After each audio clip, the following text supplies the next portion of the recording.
Okay, I've got a nice clean surface to start from. If you go to BLough.ie/BAC, you'll see his very descriptive instructions. Let me just get the kit out. So we have the PCB, the extra WeMOS D1 Mini,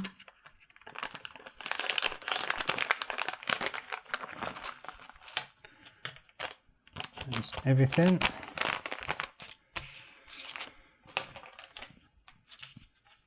We have the 7-segment display. We have long and short buttons, the buzzer, the LDR, you can see that, keep that safe in this foam, some silica gel, keep everything dry, and you got some passive components and an IC chip.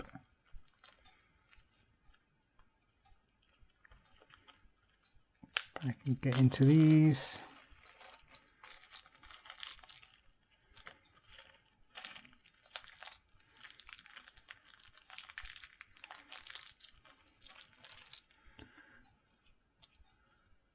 So there is a tiny diode, a transistor, so resistor, 3 resistors, 2 capacitors, and an IC. And the IC is the TM1637, basically an LED driver, which will drive these 7-segment displays. You can see these passives are also color coded. Got red, green and blue, and Brian has explained what the colors are and where they go on his website. So we can't really go wrong.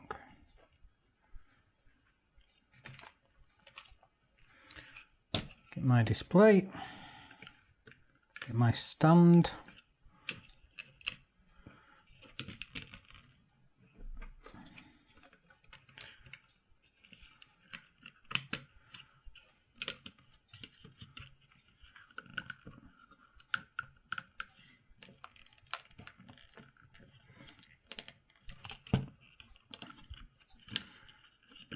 put the PCB in. It all looks pretty good.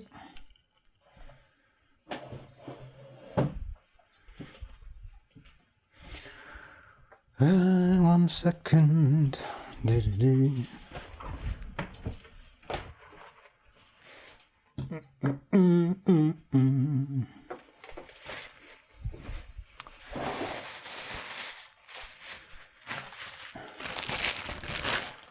This circuit board is greasy. I had my dirty fingers all over it, so just give it a good clean with some IPA.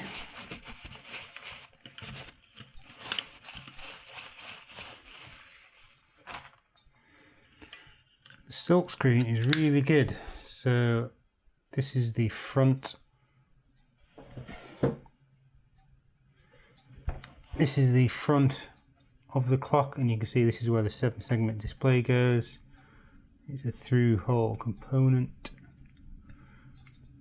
and on the rear it's all laid out. This is where your WeMOS D1 Mini goes, the IC chip, the buzzer, the diode, the passives, a few more passives, the LDR and the switches.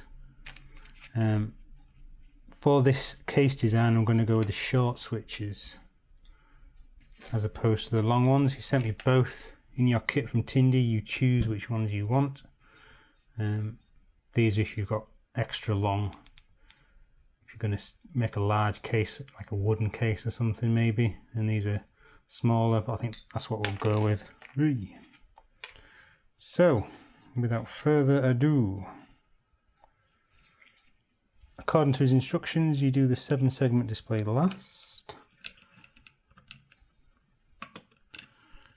And I would always recommend doing the largest things last. So I will start with some resistors.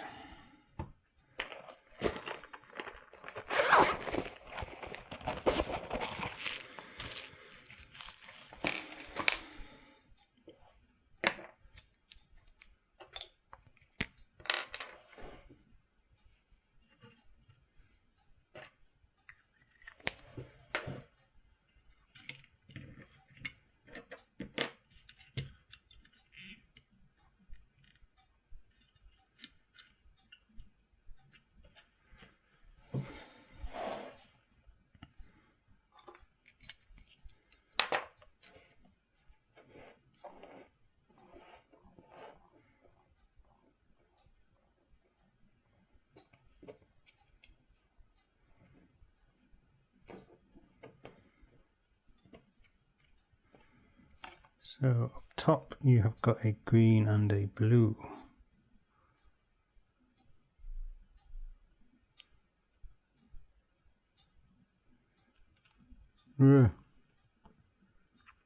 Lost it already.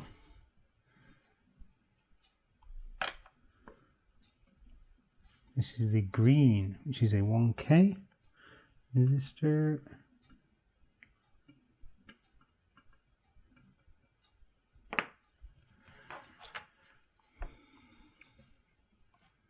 As well as the good instructions, the silk screen has actually got markings on as well. Let's try and get these the right way around. Oh, I do enjoy soldering.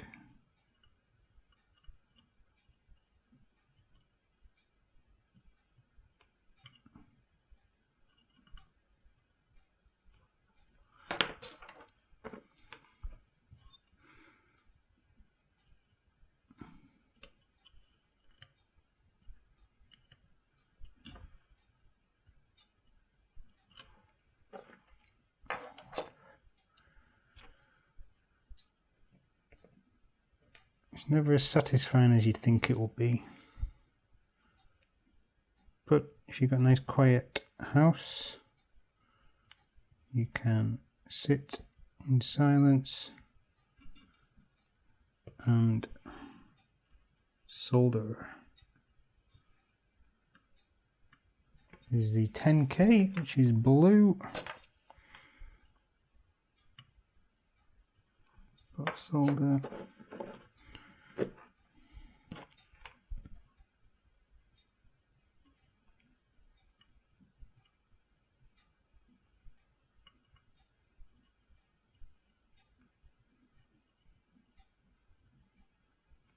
Now I use a very fine tip on my soldering iron, and I do all of this with no magnifying glass. I've got pretty good eyesight. Someone who is 37. At least I like to think I do.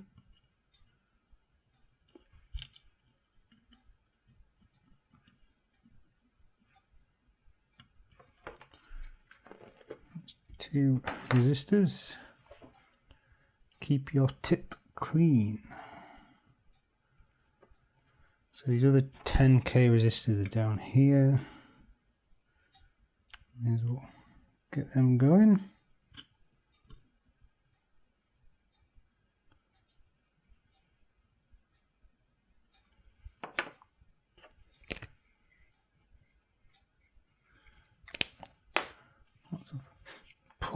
Lots of flux. Ugh. All over my hands.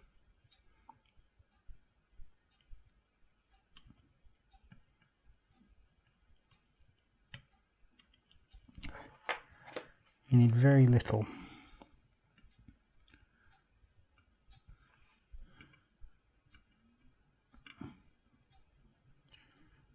Now it's swimming in the flux.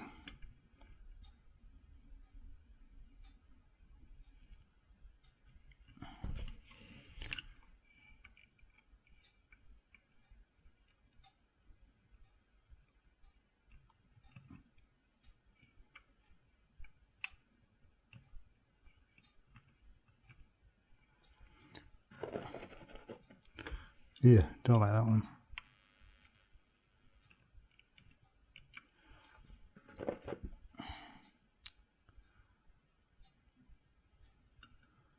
I lost this guy then.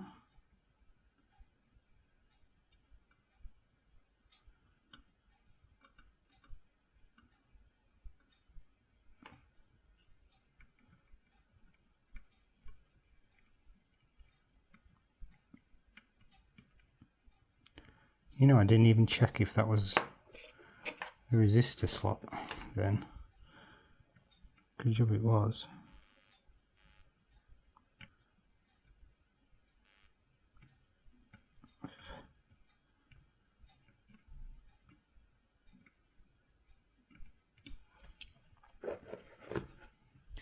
That's the resistors done. While I'm down, get these two capacitors, which are 1 nanofarads, which I assume is just some power filtering of some kind. There's no crystal or anything on here, although nanofarad seems quite high if it was. Here we are. I've already got plenty of flux. I've already done the solder. Turn this again.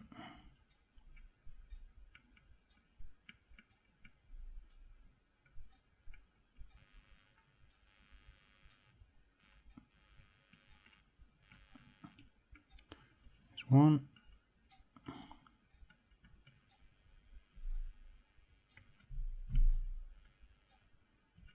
Two.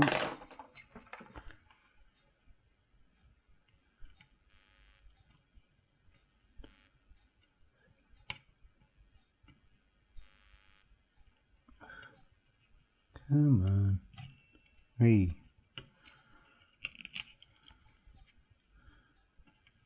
Don't like that one.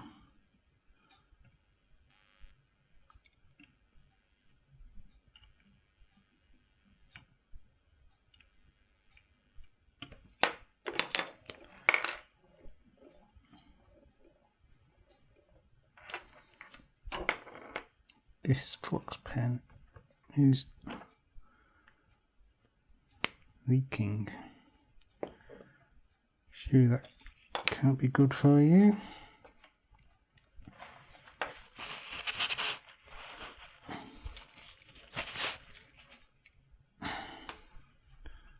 Don't like that joint.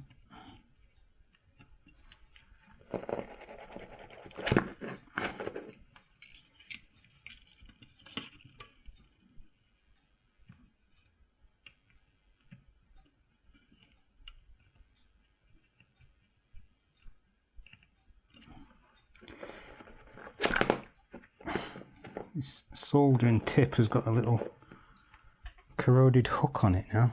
It's very annoying. That's them out the way. Let's get these little... Let's do the diode first. Yeah.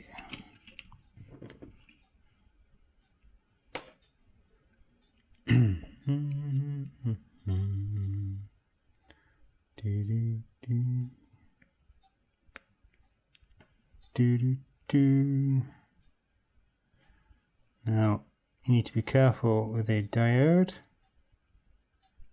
They have a direction, which is a little line on the diode which matches up with the line.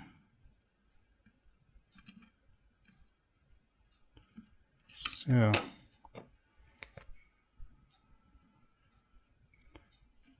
rather leaky flux pen, the dab of solder, tweezers,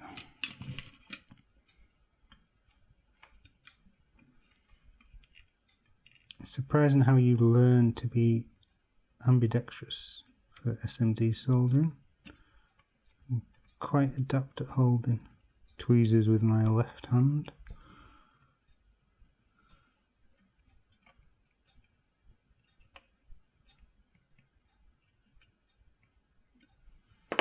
Here's one.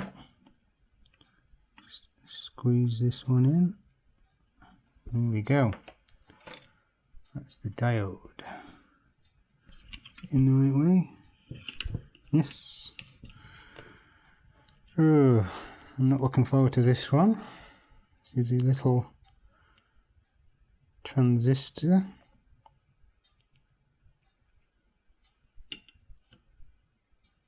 In a SOT 23 package, which basically means I'm tiny. You shouldn't be soldering me with a great big iron, you idiot. But I'll give it a go.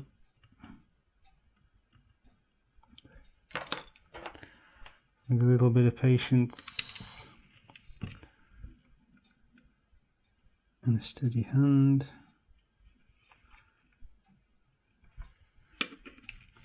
This is where I need some kind of little turntable. I wonder who would have some kind of soldering turntable that they can make.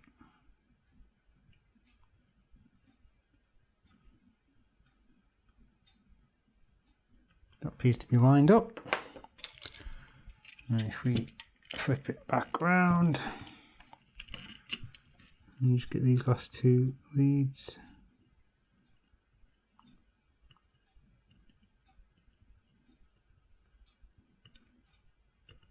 And voila.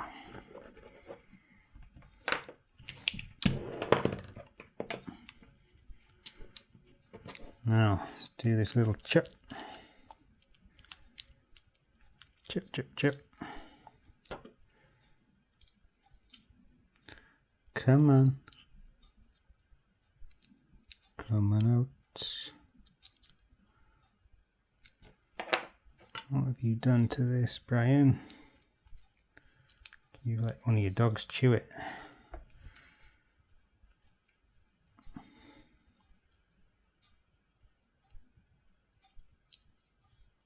Lee.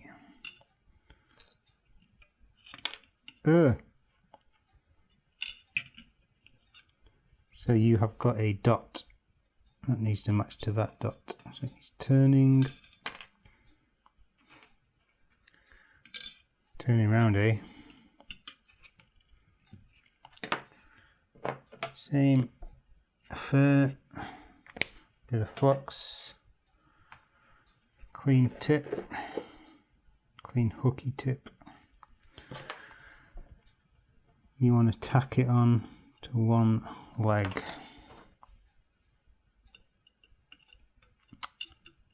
Preferably Stephen, not one that you can't reach. You need to line it up. Heat that pad up.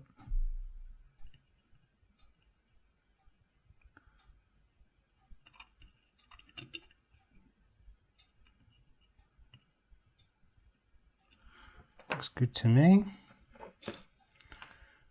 What I tend to do is just do the opposite side.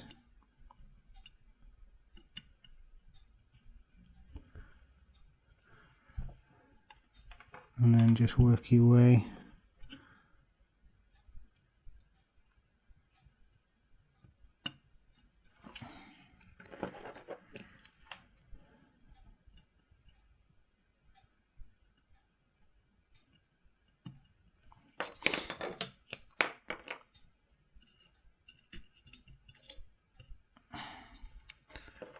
I am no good at that drag solder technique. That scares me every time I see it. So I like to do them one by one.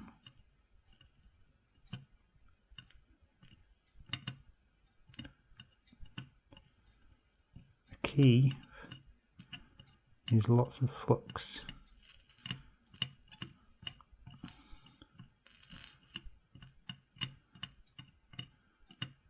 come back to that guy, show you what to do. Flux on the table. Sure, that's not good for you.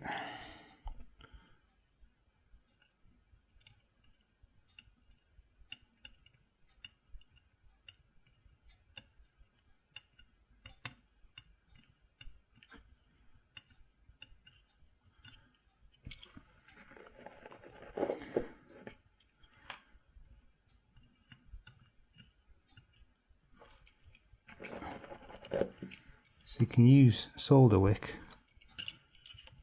to repair that bridge, or if you have a nice clean tip with very little solder on it,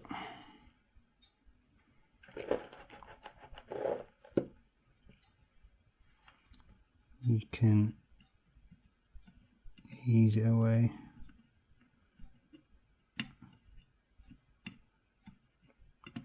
Not that one. Again, so flux, get some solder wick, put the iron on,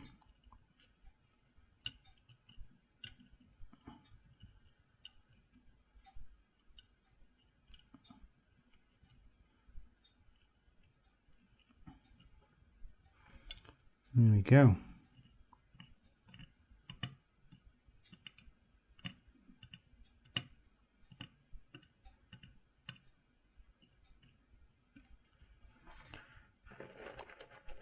That's the IC hand soldered with a little fix.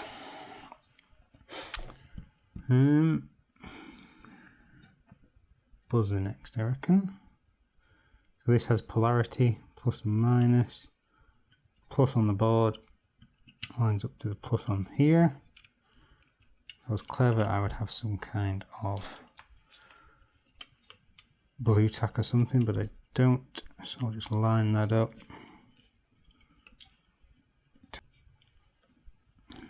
One of the legs, once I know that's tacked in,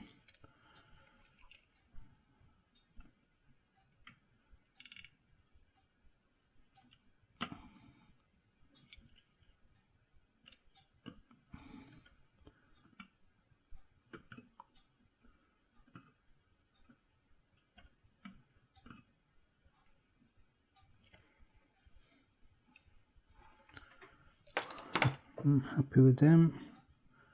Just trim these leads down.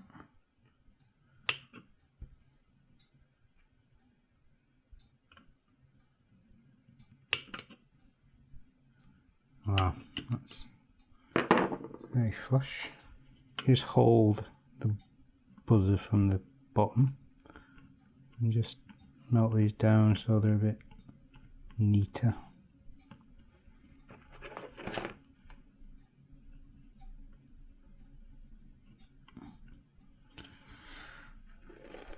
That will do. What have we got left? Two switches. So these just slot in. These are through hole 90-degree switches. Wrong one. I'm going to go with the short ones. Slot them in. You'll have to hold it. It seems to hold actually.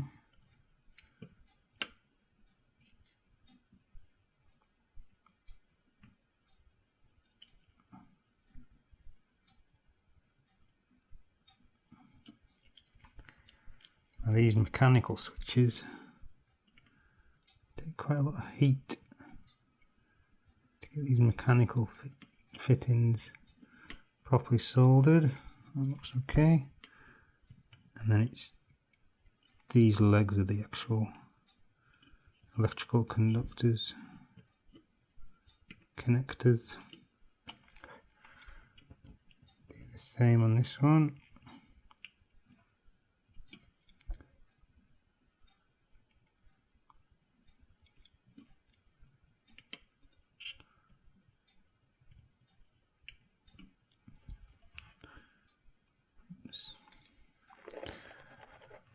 messy.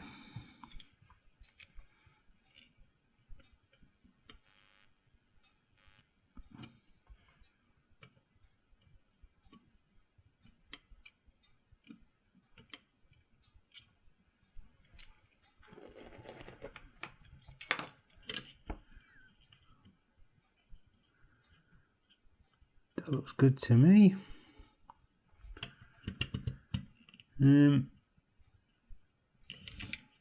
Let's bob this guy on. So make sure you got him the right way. Line up the dots and the decimal points. Line up the silk screen. Now because I am building this case, I want this, there's a bit of a wiggle room. There's a bit of wiggle room in the pins, but I want it to be spot on. So it looks like holding this side down. A little bit of flux. A little bit of flux.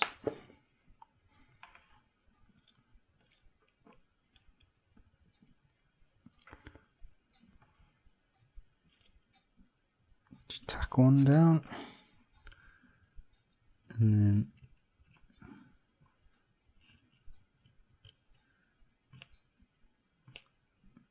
flux is your friend. If you're going to solder, you need flux. Even if you've got flux core solder, got resin core in it, you still need actual flux. It helps everything flow.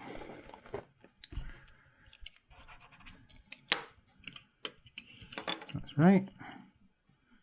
Nice and neat, all aligned. Close enough.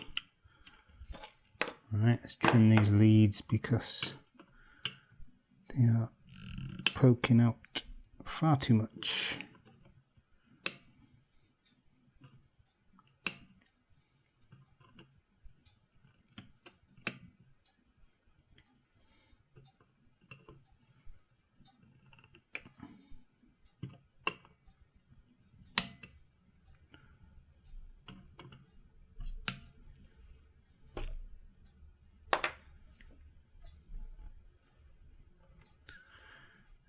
I have little kids crawling around, so I have to be very careful with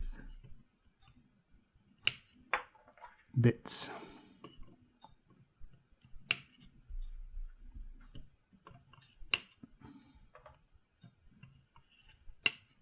Time on 29 minutes.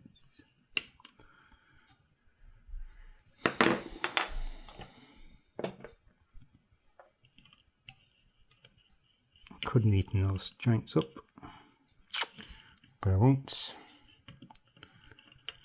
So that is the board. No, it's not. LDR, which will go in here. Now, the silkscreen shows it as that. It's up to you. What you probably want to do is have it sticking out of it. Now, for the design for this case, I want it facing upwards, out of the case,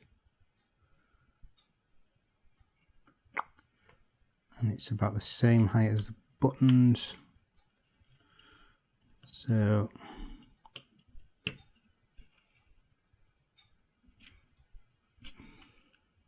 something like that.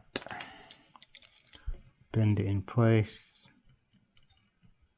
tack, tack, soldered. Flip it over, leads. Dave Darko would keep these.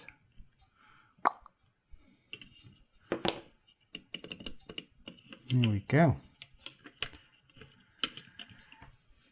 What are we missing? WeMOS D1 Mini. Now, there's various options for this. You can solder it directly onto the board. What you've got to take into account is you need to plug in the USB, for example, like this. Now, directly on the board that would actually work. However, you might want to get access to this proto panel. So for now, because I'm tinkering about with it, I'm going to add some spacers, risers, which will be these guys. A good tip is to plug it in, plug the WeMOS into the headers, then you know your spacing and everything is going to be right.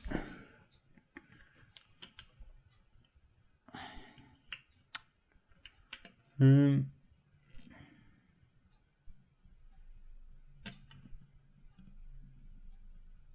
don't know if I want it that high.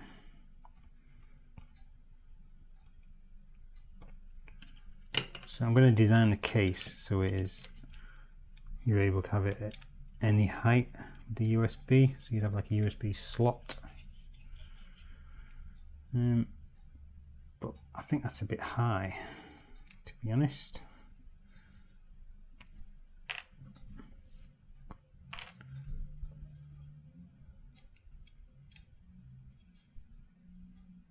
No, that USB is not going to short or anything.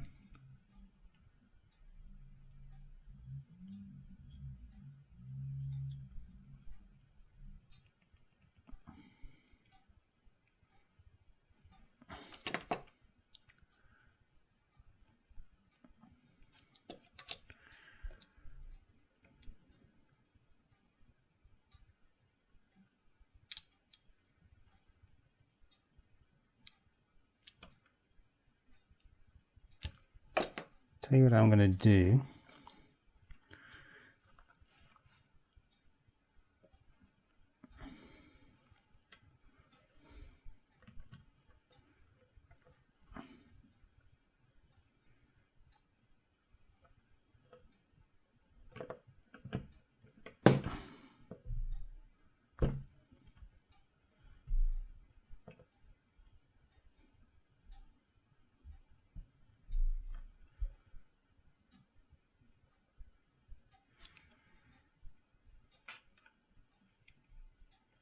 Yeah, I'm going to just solder it. My USB cable will just go in there. Plenty space. So, probably best just to do it flat. Which is not going to be a very good TV for you. Flux on the pins.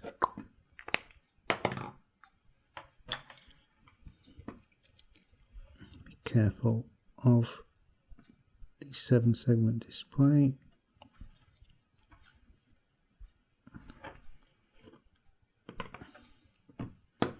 Seems to sit quite well actually.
That was like a good teardrop shape on a pin.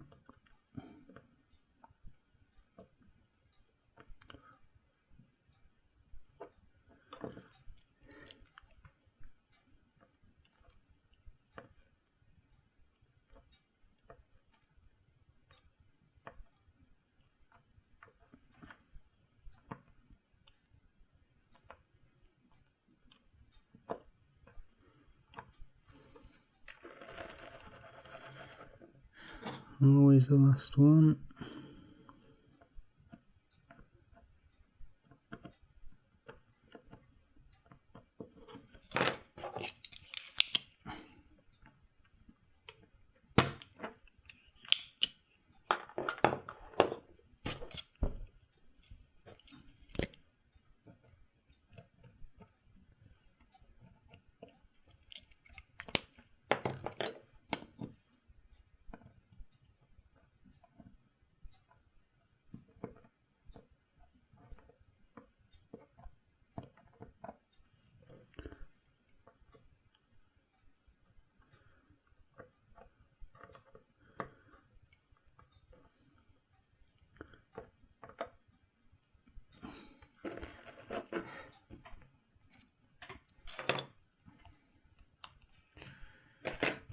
So there we go.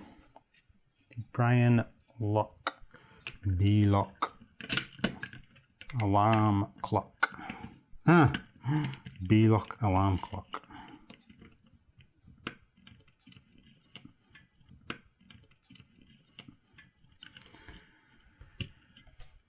There it is, all soldered up. It's a little dirty.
So as clean as I'm going to get it.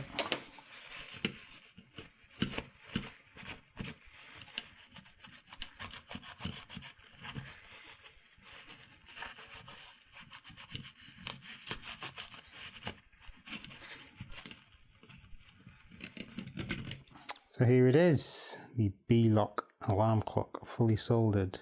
There's the front 7-segment display, 2 buttons, LDR. If we flip it over, WeMOS D1 Mini, switch 2, switch 1, LDR, the passives, the main chip and the buzzer ready to go into a case. And there's one thing I've been wanting to do. Oh yeah. Oh, how nice does that look? Awesome.